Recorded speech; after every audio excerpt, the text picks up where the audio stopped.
फांसी तो आज भी है, मतलब मोटा सा खंभा है, तो अगला भाग जो है वो नुकेला होता था और ठीक करम करम से नीचे मोटा गुदा मार्ग में प्रविष्ट करा दिया जाता था और शरीर को छेदते हुए सूली निकल जाती थी सर पर और उस अपराधी का प्राणांत हो जाता था।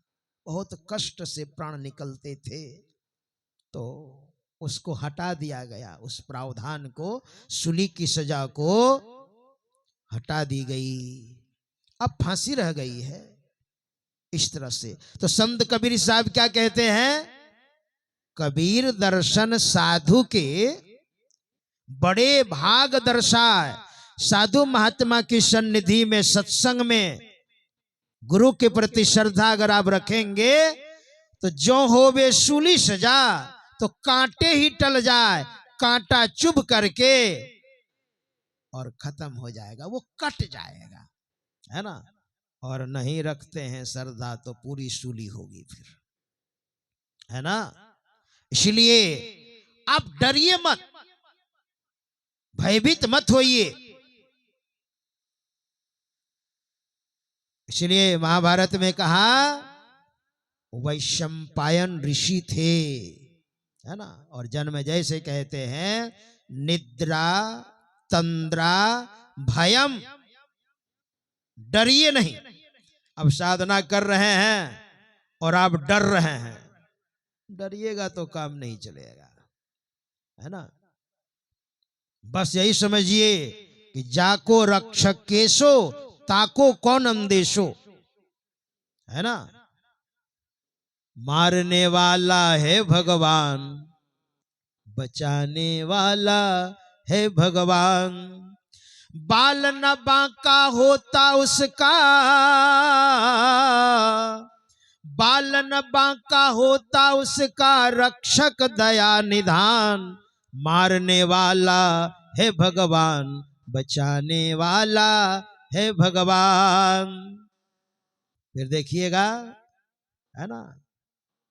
मैं इसी संदर्भ में एक आपको दृष्टांत देता हूं। हम तीन महात्मा, मैं बराबर कहता हूं सत्संग में ताकि आपकी थोड़ी श्रद्धा जम जाए।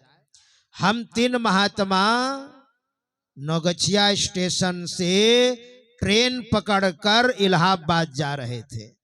उसमें मैं था, मेरा नवीन भी था और एक महात्मा और थे घोघा के। और जानते हैं हाजीपुर के 25-30 किलोमीटर पहले ट्रेन हादसा होती है और रेल पटरी उखड़ गई, आप समझ सकते हैं। और इतनी जोरों की आवाज हुई, मैं तो उठ करके बैठ गया। और उठ करके बैठा ना, और माहौल जो देखा वहां पर, बिजली कट गई और सबके सब कह रहे थे, इतनी भीड़ थी, सबके सब कह रहे थे बचाओ बचाओ बचाओ बचाओ।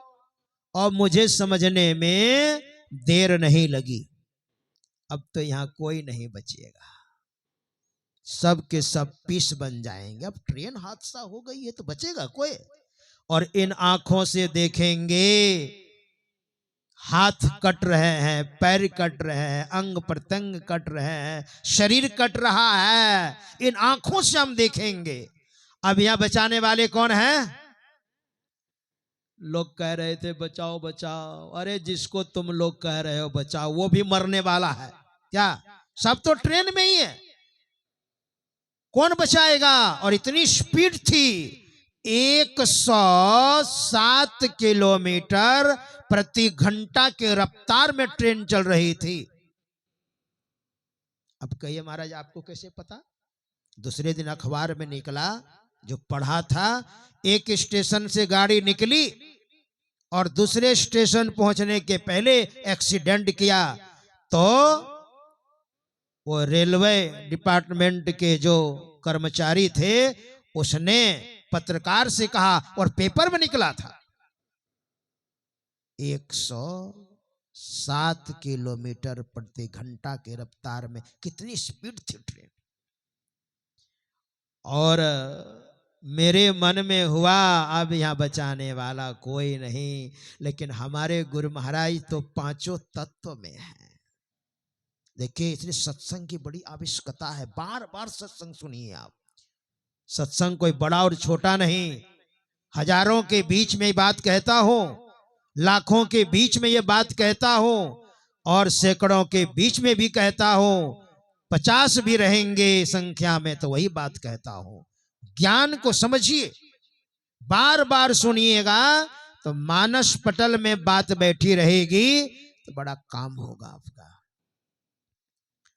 मैं जब रहता था ऋषिकेश में, 1991 की बात है, गंगा किनारे, तो हिमालय से एक महात्मा आए और महात्मा ने मुझे कहा था, भागवतानंद जी, मेरे मन में होता है कि 2 रोटी खाऊंगा और अपने गुरु को पांचों तत्व में देखूंगा। तो मैं उनको बड़ा गौर से देखने लगा। मैंने सोचा 2 रोटी खाऊंगा और अपने गुरु को पांचों तत्व में देखूंगा, मतलब इसका क्या हुआ? अब मुझे उतनी जानकारी नहीं थी उस समय। तो उस महात्मा ने मुझे बहुत गौर से देखा और कहा, भागवतानंद जी, आप सशंकित लग रहे हैं, आप समझे नहीं। मैंने कहा, महाराज स्पष्ट कीजिए आप। उन्होंने कहा, संसार में 5 तत्व से भी ज्यादा होता है क्या? 5 ही तत्व तो संसार में है, मिट्टी, जल, अग्नि, वायु, आकाश, यही तो 5 तत्व है ना। और रामायण में भी वर्णन है, चित जल पावक गगन समीरा पंच रचित यह अधम शरीरा। ये 5 तत्वों का पुतला है और 5 तत्व में सब कुछ है। 5 ज्ञानेंद्रियां हैं, आंख, कान, नाक, जिह्वा, त्वचा। 5 कर्मेंद्रियां हैं, हाथ, पैर, गुदा, लिंग, मुंह। और 4 अंतःकरण की इंद्रियां, वो तो अलग है, मन, बुद्धि, चित्त, अहंकार। तो ये 5 तत्व में सब कुछ है। संसार में 5 ही तत्व है महाराज। तो अपने गुरु को पांचों तत्व में देखूंगा तो 2 रोटी चाहिए ना, शरीर अन्नमय कोश है तो थोड़ा भोजन चाहिए ना, क्योंकि भूखे भजन होई न गोपाला। तो 2 रोटी खाऊंगा और अपने गुरु को पांचों तत्व में देखूंगा। बाकी दुनिया में तो दुख ही दुख है महाराज, दुनिया में सुख नहीं है। हमने कहा, महाराज तो बहुत उच्च कोटि की बात आपने कही है ना। ये 5 तत्व, अपने गुरु को मैं देखूंगा, बहुत अच्छी बात उन्होंने कही। 5 तत्व का पुतला है। तो वही मैंने सोचा, ये 5 तत्व का पुतला अब तो ये खत्म होने वाला है और हमारे गुरु पांचों तत्व में परिव्याप्त है। अगर गुरु के प्रति श्रद्धा हो तो श्रद्धावान लभते ज्ञानम तत्परस्येन्द्रियः ज्ञानम लब्ध्वा परां शांति मचरेणाधिगच्छति। श्रद्धावान को ज्ञान लाभ होता है और उससे शांति मिलती है और उसी से फिर आत्म साक्षात्कार होता है। हम प्रभु प्रभु हम एके होई, द्वंद्व और द्वैत रहे नहीं कोई। गुरु तो पांचों तत्व में है ना। तो अभी तो मैं ट्रेन में हूं, ते गुरु के सिवा और कोई नहीं बचा सकता। तो हमने आंखें बंद कर ली और खोल करके देखूंगा क्या, और हमने आंखें बंद कर ली और जोर जोर से गुरु मंत्र को बोलने लगा, क्योंकि उसी में गुरु समाये हुए हैं। भजन भेद के समय में जो मंत्र बताया जाता है, गुरु मंत्र, जिस मंत्र को सिद्ध किया हमारे गुरुदेव ने गुफा में घुस करके 18-19 महीनों तक, तो उसी मंत्र में गुरु समाये हुए हैं। पुकारने का ढंग यही है। आप भजन भेद लीजिएगा तब ना पुकारिएगा। कैसे पुकारिएगा? पुकारने के लिए भी सीखना पड़ता है।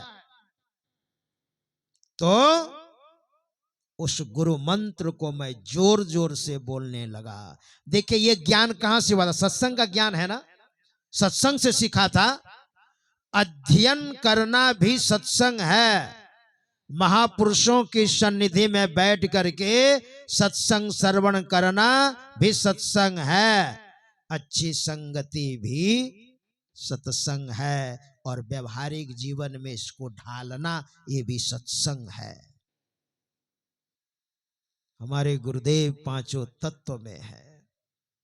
अब देखिए तुलसी बाबा ने भी लिखा है, रामायण में आप पढ़िए। आप देखिए रूप नाम अधीना, रूप ज्ञान नहीं नाम बिहीना। देखिए रूप नाम अधीना, रूप का जो दर्शन होता है नाम के अधीनस्थ है। गुरुदेव पांचों तत्व में परिव्याप्त है, लेकिन नाम के अधीनस्थ है। नाम जब जपिएगा, गुरु मंत्र को जब जपिएगा, इसलिए तो हमारे यहाँ साधना पद्धति जो है, पहले गुरु मंत्र को बोलिए। जब ध्यान करने आप बैठते हैं तो पहले गुरु मंत्र बोलते हैं ना, पहले गुरु मंत्र आप बोलते हैं, मतलब आप बुला रहे हैं। हमारे गुरुदेव ने भी तो कहा, सतगुरु सतगुरु नित ही पुकारत, छीजत पाप समूह रहे। सब तब है कि सतगुरु रूप ये में धारत, काम क्रोध मद लोभ दहे, अमीय रूप गही मन सुख पावत, सुरति शैल ब्रह्मांड लहे। पहले मंत्र है सतगुरु सतगुरु नित ही पुकारत। पहले गुरु मंत्र का जाप किया, तत्पश्चात सतगुरु रूप ये में धारत हुआ ना। पहले मंत्र आपने बोलना प्रारंभ किया, तो मंत्र बोलेंगे तो रूप आ जाएगा, क्योंकि मंत्र के अधीनस्थ में गुरु है। वही मंत्र में जोर जोर से बोलने लगा, और मानो मौत ने दस्तक दे दी है कि आ रही हूं, तैयार रहो। मानो मौत एक बार गुजर गई मेरे सामने से। आप बताइए वहां की कैसी परिस्थिति रही होगी, कैसा माहौल रहा होगा, वहां का कैसा दृश्य रहा होगा। वो ट्रेन हिल रही है ऐसे ऐसे ऐसे ऐसे, रेल की पकड़ी क्या कहते हैं, पटरी उखड़ गई। हाँ? तो जानते हैं क्या हुआ? गुरु महाराज सामने में ट्रेन में आकर के खड़े हो गए। बताइए नाम में कितनी ताकत है। खड़े हो गए और मैंने दोनों हाथ से गुरु महाराज के चरण को ऐसे पकड़ लिए, और पकड़ करके अपने सिर को गुरु महाराज के दोनों चरण के बीच में घुसा दिया। और मैं गुरु महाराज से कहता हूं, गुरुदेव हमको अब कुछ नहीं चाहिए, अपनी शरण में ले लीजिए। मैं तो जानता हूं कोई नहीं बचेगा, और मेरा भी शरीर अब नहीं रहेगा, मेरा भी शरीर पीस बनेगा। तो गुरु महाराज की शरण में जाने में ही भलाई है। मैं यही कह रहा था, गुरुदेव अपनी शरण में आप ले लीजिए। दुनिया की कोई वस्तु नहीं चाहिए मुझे, कोई पदार्थ नहीं चाहिए, और सही माने में कुछ भी याद नहीं आ रहा था, केवल गुरु के सिवा। वहां पर न आश्रम ख्याल हो रहा था, न कोई भक्त का ख्याल हो रहा था, केवल गुरु महाराज में मैं समा रहा हूं। और जानते हैं वो विग्रह स्वरूप कौन सा था? पुरानी पदावली में देखेंगे आप, गुरु महाराज गोल गंजी पहने हैं, हाथ में डंडा है और चरण में खड़ाऊ है। पुरानी पदावली में उसी रूप में, और बस कमर के नीचे देख रहा हूं, ऊपर नहीं देख रहा हूं। एक बार देखा, उसके बाद तो गुरु महाराज में मानो मैं प्रविष्ट हो रहा हूं, ऐसे लग रहा था मुझे। देखिए तब मैंने सोचा जीवन में मैंने भी थोड़ा सा भजन किया है, नहीं तो उस समय थोड़ी सी चोट लगती है तो क्या बोलते हैं, गुरु महाराज का नाम लेते हैं? नहीं नहीं, माँ का बाप का नाम लेते हैं, थोड़ी सी चोट लगती है तो। और उस समय गुरु ख्याल हो जाए, मौत सामने में नृत्य कर रही हो और आप गुरु का नाम ले रहे हैं, है ना। हमारे गुरु महाराज के एक शिष्य थे, पूज्यपाद धीरेन्द्र ब्रह्मचारी।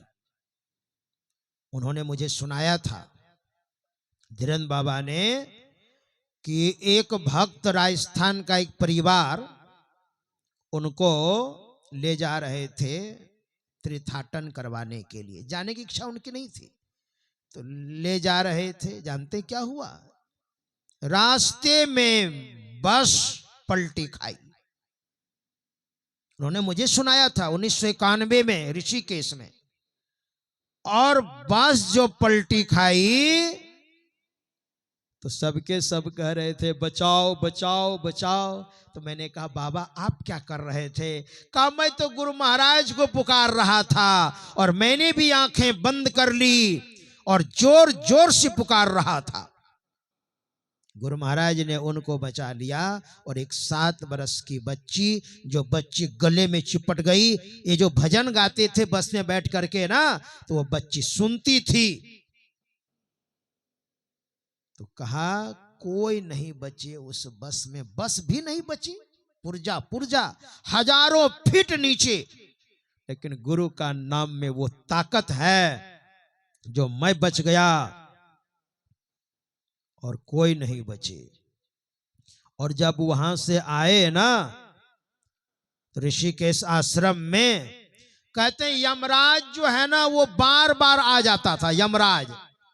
मैंने कहा यमराज का? हाँ। मैंने कहा बाबा यमराज कैसे दिख रहे थे?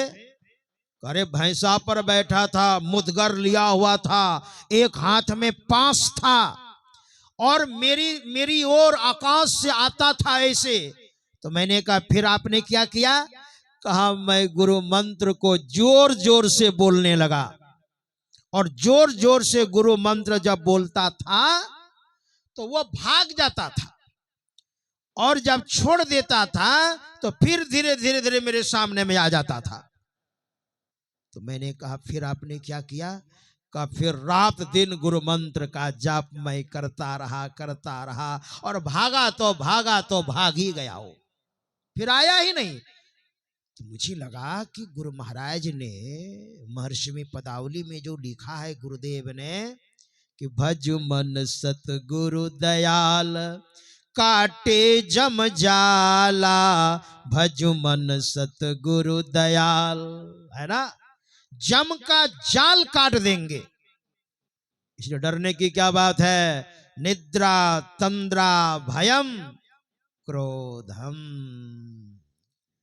क्रोध को भी त्याग करने के लिए कहा, है ना। क्रोध तो महान शत्रु है। क्रोध को त्याग करने के लिए, लेकिन महापुरुष भी तो क्रोध करते हैं। पूज्यपाद बाबा साहिब स्वामी जी महाराज को भी मैंने देखा क्रोध करते हुए। एक माता जी आई और माथा टेका,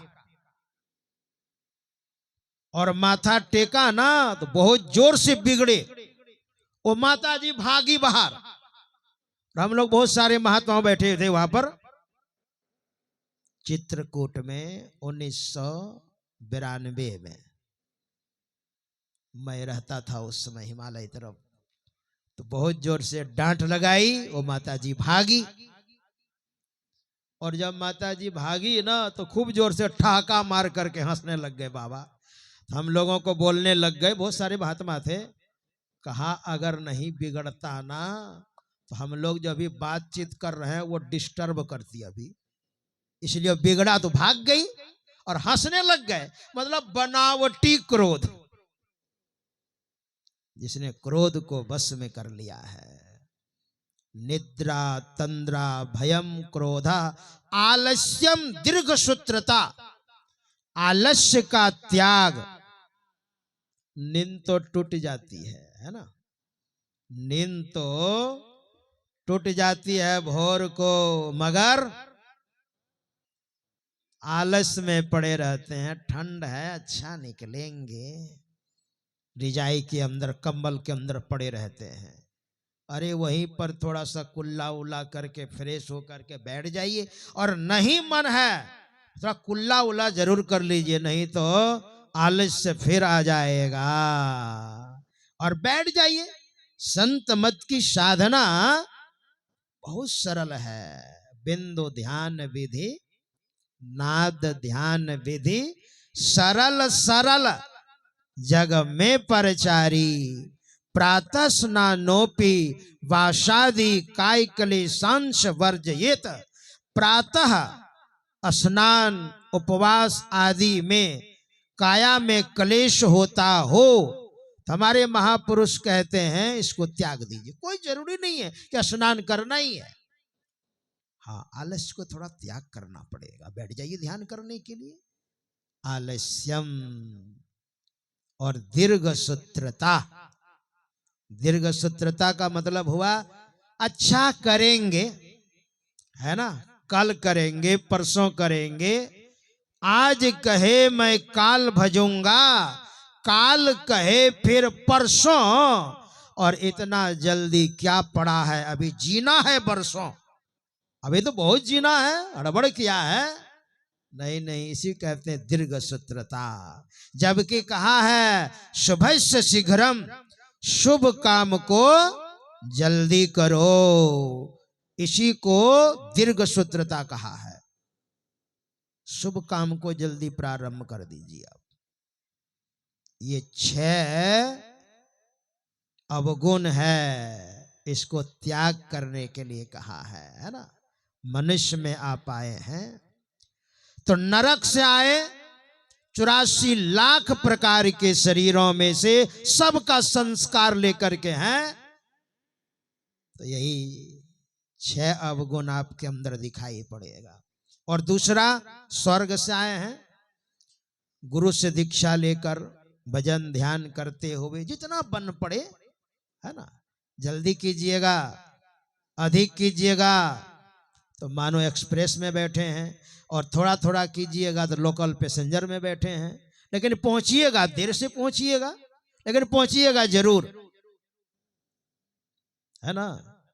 तो इस तरह से भजन ध्यान करते हुए शरीर की अवधि खत्म हो गई, शरीर छूट गया, शरीर की अंत्येष्टि क्रिया आपके रिश्तेदार सगे संबंधी ये लोग कर देंगे, और आप कहां जाइएगा, आप सीधे स्वर्ग जाइएगा, नरक नहीं जाइएगा। भगवान श्री कृष्ण गीता में कहते हैं ते तम भुक्त्वा स्वर्गलोकम विशालम क्षीणे पुण्य मर्तलोकम विशंति, आप स्वर्ग जाएंगे, और यहाँ जो आपने पुण्य किया है, दान पुण्य किया है, परोपकार किया है, समाज को सही मार्गदर्शन दिया है आदि आदि, तो यहाँ जो आपने लोगों को सुख पहुंचाया है अपने कर्म से, अपने व्यवहार से, अपनी वाणी से, अपना कृत्य से, तो यही सुख आपको स्वर्ग में मिलेगा।